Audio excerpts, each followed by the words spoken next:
Shalom. This week we will be reading a double portion, the two last Torah portions of Sefer Bamidbar, the book of Numbers, Matot and Masei, and thus we will be bringing the fourth book of the Torah to its conclusion. So this is a good time to review, to regroup, and to realign. After all, we're about to enter the land. The remarkable and enigmatic generation of the desert is behind us, and this generation, those who will be entering into the land, are making their preparations. Indeed, there's just a little bit of business left before the time will draw near for Moshe Rabbeinu, Moses, our teacher, to leave this world. And then it will be time to enter into the land.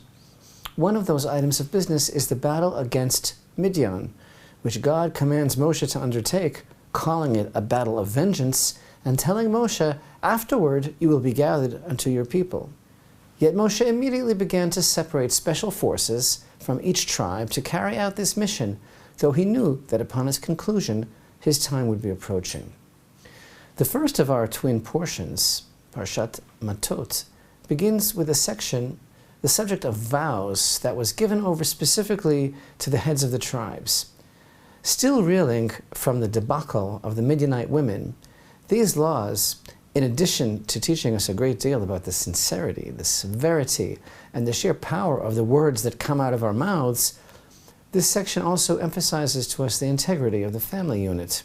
And, fresh from the bold and courageous request of the daughters of Tzlafchad for a tribal inheritance in the land, a request which spoke volumes of the great love and yearning for the land of Israel which motivated these righteous women, Moshe now deals with the request of Reuven and Gad, which seems to be in diametric opposition to the daughters of Tzlafchad to wanting to come into the land. They request to settle in the land on the outer side of the Jordan on account of their numerous flocks. Moshe states his objections and ultimately works out the details with them. Parashat Matot begins, in chapter 33 and verse 1, with, "These are the journeys of the children of Israel, who went forth from the land of Egypt, according to their legions, under the hand of Moses and Aaron." Verse 2 reads, "Moshe wrote their goings forth according to their journeys at the bidding of Hashem." And what follows is a listing by name of the to and the fro and to, of every single one of their desert encampments. Why were the names of these places so important that Hashem should instruct Moshe to commit them to writing in the Torah as if they, and obviously they do, have to be remembered forever? We've spoken about this before. I've cited our sages who make a case for some degree of Hashem's almost nostalgic way of looking at each of these past places, each of which was involved with various adventures, sometimes positive, sometimes negative, and how God, cherishing his people so much, looks back tenderly at every place that was part of taking them to where they are today. Rashi cites the Midrash Tanchuma, which states, "It is analogous to a king whose son became sick, so he took him to a faraway place to have him healed. On the way back, the father began citing all the stages of their journey, saying to him, 'This is where we sat, and here we were cold, and here you had a headache.'" But we could go deeper in our understanding of these journeys. That chapter begins by stating, "These are the journeys of the children of Israel who went forth from the land of Egypt." The Torah is making it clear that these journeys were a direct continuation of whatever process it was that was begun by leaving Egypt. If the Exodus is synonymous with redemption, then every stage, every step along the way is equally part of that redemption. And just as the Exodus from Egypt affected a permanent deliverance for every generation, and thus we find that it's actually a mitzvah, a positive commandment to remember the going out from Egypt every day, like loving Hashem, this is actually one of the mitzvot that can be fulfilled constantly in our thoughts. So too, it's important to remember these journeys. And the fact is, it's important for each of us to remember our individual journeys. There's so many people whose past trauma or guilt makes them want to rewrite their personal history and burn up their bridges. That's not healthy. It would be a big mistake. It would even show lack of appreciation for Hashem's hand in our lives. You're not the person you once were. You've done a lot of bad things. Well, who hasn't? if you would have skipped even one stage, you wouldn't be here today. There's that lesson of teshuvah from love again, wherein our past purposeful acts of rebellion are transmuted into merits when we return to Hashem with all our hearts out of a motivation of love, repentance from love. But these journeys throughout the desert, they were a preparation for all future generations, because in that first generation, Hashem prepared, through these wanderings, He prepared a skill set, a toolkit for Israel, even for us, even in our time. But what's with all these travels? Well, what is the main thing about being a person, our sages ask? What is the characteristic of being a person? Our sages say the main thing is that a person is mehalech. That means moving, not to be stationary. At a level of spiritual meaning, a person can only be called such if that individual is constantly progressing, level by level, trying to draw close to the Creator. I say trying because ultimately a person is not judged for getting there, but for trying. But all the while that a person is caught or tied, bound up with gross physicality and not developing his or her relationship with Hashem, that person is stuck. Their spirit is prevented from spreading and from advancing from level to level, which is the true stuff of life. And that's why God took Israel out of the narrow place, Mitzrayim, the narrow place, the narrowness of Egypt. And then He took us to the desert and He made us move. That movement was the secret of shedding slavery and becoming free so that we could serve only Him. So during the dark times of your life, you got to remember that Hashem took you out from Egypt, and then He took us through the desert, through all these places until today, and that is precisely why, in God's exquisite and compassionate timing, why we read this during this period of the 3 weeks. 3 weeks of mourning for the Holy Temple, 3 weeks of intensified introspection and reflection on our lives without the Holy Temple, because we've been through so much as a people for so long, and this Torah portion of these journeys remind us that every single stage has been intrinsically imperative to get to where we are today. And where are we today? We are at a crossroads. As of now, we're reading these portions. Indeed, we're at a crossroads. We're preparing for the passage to the land, and the land is preparing for us, for Israel. You know, imitators, they make a lot of noise about their fictitious rights to this land, and they may even fool some of the people some of the time, but it won't work. When the children of Israel entered the land, that's when its holiness was revealed. No one else can see it. The land of Israel is small in size, but huge in its content, because its main aspect is its inner essence. Thus we have an expression in the Torah that the land of Israel is called Eretz Hatzvi, and that literally means the land of the deer. The source for this is actually 2 verses in the book of Daniel. The expression appears twice there in chapter 11, verse 16, and again in chapter 11, verse 41. The land of Israel is compared to a deer, a tzvi. Why is that, our sages say? Because actually, the deer's skin cannot contain it, because if you would skin the deer and try to put the skin back on, try to stuff it back into the skin, it won't fit. And thus, the verses borrow this idea, referring to the land of Israel as the land of the deer, because its inner essence is so much greater than what you see with the eye. Its outer garment, its wrapping. And it wasn't for naught that the forefathers, holy men, Abraham, Yitzchak and Yaakov, Abraham, Isaac and Jacob, and Moshe, they all pined and yearned so much for this land. You know, back in Genesis 12, Hashem told Abraham, go to the land that I will show you. You know, the deep meaning of those words, I will show you, is that it's hidden. It's only partially visible to the naked eye, because Hashem has to show it. He has to reveal it. But when the children of Israel entered, its holiness was revealed for them. And the holiness of the land of Israel is so powerful, people have to start preparing for this transition right now. That's where we're up to now in the book of Numbers. And you know why in chapter 34 in the portion of Masei, our second Torah portion, why the borders of the land are spelled out. You know why the land needs borders? Not for socio-political or economic reasons, and not to stop the flow of refugees. Hashem gives it borders to contain the holiness. Eretz Israel, the land of Israel, is the source of holiness for the whole world, but has to flow only in measure. That's the whole reason why he has to describe the borders here.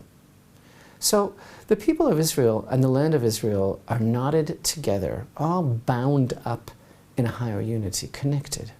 They are one unit. And when they entered, they received an extra soul, just like on Shabbat. And the land received an increase in holiness as well. But the extra soul is dependent on their unity, and the tikkun, the rectification that we must execute in the land of Israel, is dependent on our preparation. So we say goodbye to the generation of the desert. How best to sum them up? They were the focus of most of the book of Numbers. And in one phrase, we could sum up the generation of the desert by saying, you know what? They were the people who ate the manna. That's the key to understanding who they were. So open up your heart in the deepest way, and I'll explain what I mean. Again, as we read these portions, we are at a crossroads in history. Generation of the land is preparing to enter. It's going to be a game changer for humanity forever. Now, in the first verse of chapter 34, we read, "Command the children of Israel and say to them, when you come to the land of Canaan, this is the land that should fall to you as an inheritance." The Midrash offers the following thought on these words: Ki atem ba'im, that you are coming when you come to the land of Canaan. Midrash says, you know what? When the manna fell, all those years in the desert, when they said grace after meals, after they ate the manna, what did they recite? In the grace after the meals, Birkat HaMazon, they made the blessing, which we say today, the first blessing in the Birkat HaMazon, grace after meals, we say, "Blessed are you Hashem Hazan et Hakol," who sustains everything. But when they entered into the land, they recited a new blessing, and that is Al Haaretz Ve'al HaMazon. Bless Hashem for the land and for the sustenance. In Hashem's eyes, our sages teach, this blessing for the land and for the sustenance is more precious than the blessing on the manna. See, the manna was a present from heaven. It was the most sublime experience. It was eating from Hashem's table, the ultimate and highest kindness. That's the paragraph in the Birkat HaMazon, in the grace of after meals, which we quoted, which ends with the words, Hazan et Hakol, who sustains everything. We recite in that paragraph, who sustains the whole world with his goodness, with grace, with kindness and mercy. But when the children of Israel entered the land, new blessing was added. The blessing of the land, which goes further. Because the blessing of the land is about Hashem giving to the children of Israel the ability to bring down the shefa, the bounty of his blessing, through their deeds. That's what the land of Israel is all about. It's about our deeds. Now manna, that's bread from heaven, which is like the level of the written Torah. Last week we spoke about the written Torah, that comparing the entire generation of the desert to the written Torah. But now this generation that's about to go in to Eretz Israel, that is the bubbling, flowing, continuous fountain of the oral Torah, which is about doing. It's activated through the efforts of the people of Israel, and the land of Israel is more precious even than the manna, because the children of Israel merit to it through their efforts, their toil. And the sustenance is commensurate to the Torah. Therefore, in the desert, they were nourished by the manna. But in the land of Israel, through working the land, that will be their sustenance. And here's the secret.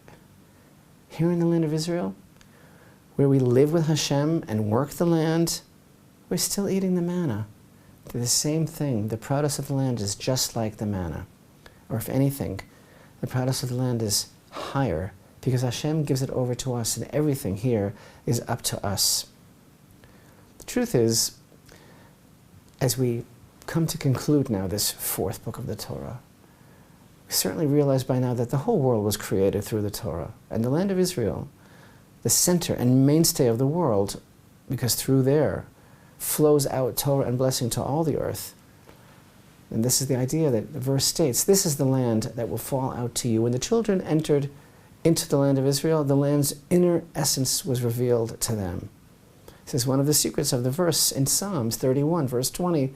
How great is your goodness that you have hidden away for those who fear you. Neged b'nei Adam, the verse says in Hebrew, in the presence or opposite men, meaning as opposed to everyone else, because it hasn't been revealed to anyone else before or since. No one can see it, let alone channel it, save the children of Israel themselves. Other people think they see it, but they don't really have it. No one else has the combination to the lock. No one else can make it work. They haven't got the keys. It's called the land of Israel because no one else can reveal its inner essence. And these imitators, they might try to steal us blind, but it won't work. So when the children of Israel were forced to leave, the land lost all its appeal, all its splendor, all its beauty and blessing. But all that was reactivated when they returned. So next week we begin Sefer Devarim, the book of Deuteronomy, which is different, completely different than the first 4 books of the Torah. Because over a period of 5 weeks, from the first day of the month of Shabbat to the 7th day of Adar, the day that Moshe Rabbeinu left the world, Moshe spoke the words of this 5th book of the Torah, further exhorting and preparing his beloved nation to cross into the land, preparing them for the time he would no longer be with them. Meantime, this week, as we conclude the book of Numbers, we will once again rise to our feet and declare, Chazak, chazak, v'nitchazek, be strong, and let us be strengthened. The customary response of the congregation upon finishing, concluding one of the books of the Torah. And indeed, we are at such a crossroads in history as we read in the Torah portion, the transition from Numbers to Deuteronomy, from the desert into the land, and as we speak right now, we're reading about ourselves, and indeed we need strength in our time to make the tikkun for the land of Israel. And as we approach the month of Av, and we intensify in our spiritual yearning and desire for the Holy Temple, our prayer is, may Hashem bless Israel's leaders to see the land's intrinsic holiness and to stand up with courage and fortitude to the sham and the chicanery of the deceivers and declare to the world once and for all that Hashem alone is the sovereign over the land of Israel, and He has commanded His people Israel to inherit and settle the entire land, to build the Holy Temple, so that the ultimate blessing of the knowledge of God will flow freely and unfettered from this land to the entire world.